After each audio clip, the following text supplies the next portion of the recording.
পরীক্ষার প্রশ্নপত্র আসলে কিভাবে করতে হবে একদম এই রকম যেটা প্রশ্নপত্র যেটা হচ্ছে যে কোনো স্কুল কলেজ তারপর মাদ্রাসা যেটা আছে একদম সব প্রশ্নপত্র আসলে কিভাবে করতে হবে যে কোনো কোচিংয়ের তারপর অনার্স মাস্টার্সের যেটা প্রশ্নপত্র করতে হয়।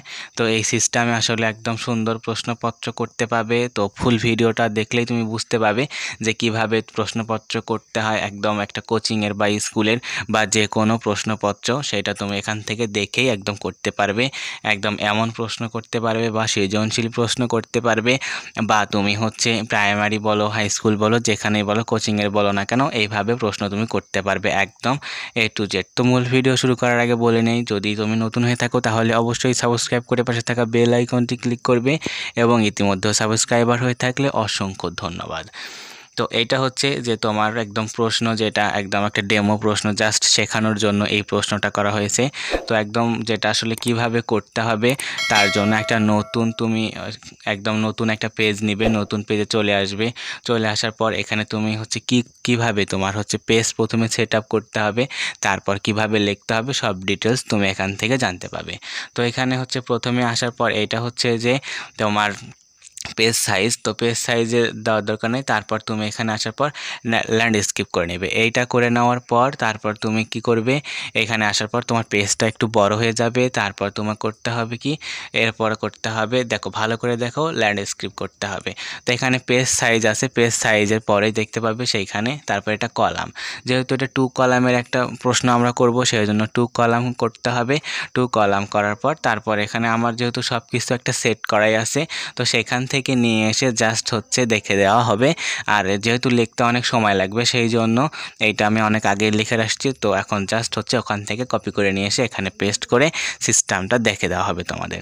তো প্রথমে হচ্ছে তোমার স্কুলের নাম বা কোচিংয়ের নাম বা যেটাই হোক না কেন সেই নামটা তুমি এখানে দিবে। দেওয়ার পর এটা তুমি বড় করে নেবে একটু, সেটা তোমার সাইজ অনুযায়ী কত হলে ভালো হবে, তারপর বোল্ড করে নিতে পারো।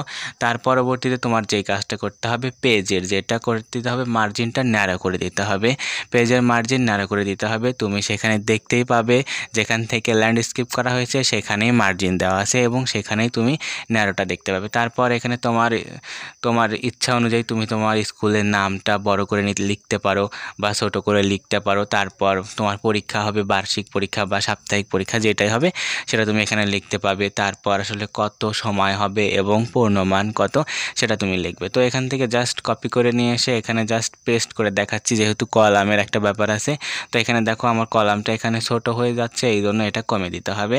তো কলামের বাইরে চলে গেছে, তারপর তুমি এটা সুন্দরভাবে একটা স্পেস কমাই দিলেই এটা হয়ে যাবে। তো আমি সেটাই করলাম। তারপর যেটা আছে এইখানে যেটা তোমার বহু নির্বাচনী প্রশ্ন অনেক বড়, তো এইটা লিখতে তো অনেক সময় লাগবে। তো এই জন্য এখান থেকে জাস্ট একটা কপি করে নিয়ে ওইখানে যা পেস্ট করে দেব। তো এখান থেকে কপি করে নেওয়ার পর ওখানে চলে যাব। এইখানে আসার পর এটা পেস্ট করে দিতে হবে। পেস্ট করে দিলে একদম তোমার যেই একদম কলাম অনুযায়ী একদম সোজাসুজি দেখতে পাচ্ছ যে পেজটা 2টা ভাগে ভাগ হওয়ার পর এক পাশ দিয়ে তোমার বহু নির্বাচনী প্রশ্ন চলে আসছে। তো এখানে 1 নম্বর প্রশ্ন যেটা বহু নির্বাচনী প্রশ্ন সেইখানে তুমি একটু বড় করে দেখতে পাবে, একটু বড় করলেই দেখতে পাবে যে এখানে 10টা বহু নির্বাচনী প্রশ্ন দেওয়া আছে। তো 10টা বহু নির্বাচনী প্রশ্ন দেওয়ার পর তারপর তোমার 2 নাম্বার যেটা আছে সেই 2 নাম্বারের প্রশ্ন যেটা সেটা শূন্য স্থানটা নিয়ে আসতে হবে। তো তার আগে একটা ভালো কাজ যেটা অবশ্য মিস্টেক হয়েছে সেটা এখানে বহু নির্বাচনী প্রশ্ন তারপর এখানে কত মার্কের সেটা দেওয়া হয়নি। তো এখান থেকে জাস্ট এটা নিব, সঠিক উত্তর লিখো এখানে 10 মার্কের এটা কপি করে নিয়ে এখানে জাস্ট আসার পর তুমি এটা পেস্ট করে দিবে। তোমাকে এইগুলো লিখতে হবে কারণ এগুলো আস্তে আস্তে লিখে তারপর এটা করতে হবে। তো একটা স্পেস দেওয়ার পর জাস্ট এটা করে নিলাম, করে নেওয়ার পর এই স্পেসটা কমাই দিব। কমাই দেওয়ার পর এখানে সঠিক উত্তরটি খাতায় লিখো, এটা 10 মার্কের সেইটা এখানে লিখতে হবে। তার পরবর্তীতে যেটা আছে শূন্য স্থান 2 মার্ক, তো এইটা 2 মার্কের নিবে। তো এটা কপি করে নিলাম, কপি করে নেওয়ার পর জাস্ট এখানে আসি পেস্ট করে দেবো। তো এটা লিখতে হবে কারণ এটা তোমাদের লিখতে হবে, লিখতে একটু সময়ও লাগবে। যেটা শূন্য স্থান পূরণ করে এটা 10 মার্কস। দেখো মার্কগুলো এগুলো একদম সোজা একবার বরাবর আছে। তারপর যেটা আছে শূন্যস্থান পূরণ করো, এইখানে যে 2 নাম্বার এটা একটু বোল্ড করে দেওয়া হয়েছে, কারণটা হচ্ছে এমন যেন তোমার হচ্ছে শূন্যস্থানটা ভালোভাবে দেখতে পারে, কারণ বহু নির্বাচনী প্রশ্নের পরবর্তী প্রশ্ন কিন্তু শূন্যস্থান, এই জন্য এটা বোল্ড করে দেওয়া হয়েছে যেন এটা বুঝতে পারে বাচ্চারা ভালোভাবে। তারপর যেটা আছে এইটা একদম কপি করে নেওয়া হবে।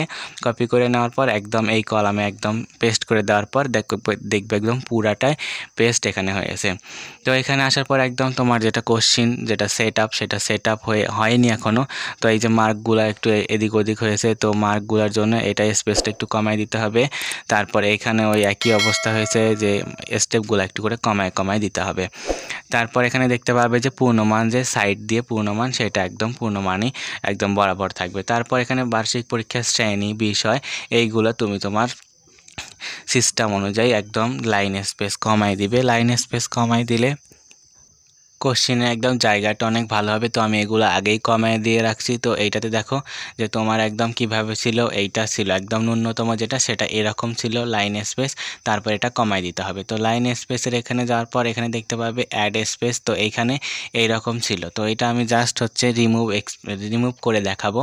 তো এইটা আমি রিমুভ করে দেখাচ্ছি। এখানে জাস্ট আসার পর তুমি এখানে দেখতে পাবে এখানে স্পেস 1 দিবে। 1 দেওয়ার পর তারপরেও হবে না, তার পরবর্তীতে আবার এখান থেকে তোমাকে একদম রিমুভ স্পেস আফটার প্যারাগ্রাফ এটা দিতে হবে, তাহলে তোমার একদম লেখাটা কাছাকাছি চলে আসবে। তো আমি এটা পুরাটাই সিস্টেমটা এইভাবে করে রাখছি যে একদম পুরা কোশ্চিনটাই একদম এই রিমুভ স্পেস দিয়ে রাখছি, কারণ এখানে এক স্পেস দিয়ে হয় না। তো এখানে দেখতে পাবে যে একদম পুরা এই যে এরকম ছিল প্রথমে যখন আসলে এইটা করা হয়েছে, বা তোমাদের যখন তোমরা প্রথমে কোশ্চিনটা করবে তখন তোমাদের এমন হবে। তারপর যখন তোমরা একদম পুরাটা মার্ক করবে, তারপর রিমুভ স্পেস করবে, তারপর তোমাদেরটা কিন্তু কোশ্চিনটা একদম ভালো মোটামুটি দেখা যাবে। তো আগের মতো দেখা যাবে, তো এমন দেখা যাবে। তো এই জন্যই কিন্তু তোমাদের আসলে আগে করতে হবে, তারপর স্পেসটা দিয়ে তুমি যদি করো তাহলে ভালো। তার পরবর্তীতে তুমি যদি নাও করো তারপরে তুমি রিমুভ স্পেস করে দিবে, তাহলে তোমার কোশ্চেনটা একদম সোজাসুজি এমন হবে। তো এইটাই হচ্ছে আসলে মেইন, যেটাতে কোশ্চেন করার মেইন যেটা ব্যাপার সেটা হচ্ছে যে তোমাকে প্রথমেই সব সিলেক্ট করে নিয়ে তারপরে এটা হচ্ছে মাঝ বরাবর রাখতে হবে। তো এটা মাঝ বরাবর তুমি এখানে দেখতে পাবে মিডল এখানে আছে, তুমি মিডলে ক্লিক করলে এটা চলে আসবে। তারপর এগুলা তো একদম যেটা হচ্ছে প্রথমে বললাম, যেটা তোমাদের বললাম সেটা করে রাখতে হবে, যে এটা স্পেসটা কমাই দিবে, তাহলে তোমাদের জন্য কোশ্চিনটা দেখতে অনেক ভালো হবে। তো এইটাই মোটামুটি একদম কোশ্চিন হয়ে গেছে। তারপর এটা শুধুমাত্র পিডিএফ করতে হবে। আর কিভাবে পিডিএফ করতে হবে এখান থেকে তোমরা সেটা জানতে পাবে। তো পিডিএফ কিভাবে করতে হবে সেটা পরবর্তী যেই ভিডিও আছে সেই পরবর্তী ভিডিওতে অবশ্য ম্যাথ এবং ইংলিশ কোশ্চিন করা কিভাবে করতে হয় সেটা আমি দেখাবো, সৃজনশীল এবং যে কোনো ক্লাস বা কোচিং স্কুল মাদ্রাসা বা অনার্স মাস্টার্স বা ডিগ্রির যে কোনো ক্ষেত্রেই কোশ্চিন সেভাবে করতে হয়। তো এইটা হচ্ছে তুমি সুতনি এমজি করে রাখবে, তারপর একদম পুরা এইগুলো লিখতে হবে। বাংলাতে যেহেতু সুতনি দিয়ে লিখতে হয়, তো এইটা একদম মূল কথা যেটা তুমি করে না রাখলেও পরবর্তীতে একদম মার্ক করে তারপর তুমি ল্যাঙ্গুয়েজটা ঠিক করে নিবে। তো এইটা হচ্ছে মেইন। পরবর্তীতে ইংলিশটা আমি করা শেখাবো, ইংলিশ, এবং তার পরবর্তীতে ম্যাথ কিভাবে করতে হয়, তারপরে সেটা কিভাবে তোমার পিডিএফ করতে হয় সেটাও পরবর্তী যেই ভিডিও সেই ভিডিওতেই দেখাবো। এইখানে সাইজটা ভাষার সাইজটা 12 থেকে 14 করে নেবে তোমার ইচ্ছা অনুযায়ী বা তোমার পেজের সাইজ অনুযায়ী তুমি তোমার কোশ্চেনের যে লেখার যে সাইজ সেটা তুমি করে নিবে। তারপর 14 বা 12 এটা মোটামুটি অনেক ভালো হবে। তো আজকে এ পর্যন্তই। পরবর্তীতে এইরকম একদম পিডিএফ করার পর তোমার একদম কোশ্চেন হয়ে যাবে। তো তারপর এই কোশ্চেন দিয়েই তুমি তোমার যে কোনো ক্ষেত্রে পরীক্ষা নিতে পারবে। তো আজকে এ পর্যন্তই। এতক্ষণ সাথে থাকার জন্য ধন্যবাদ। ভালো লাগলে অবশ্যই লাইক, কমেন্ট, সাবস্ক্রাইব করে পাশে থাকা বেল আইকনটি ক্লিক করবে।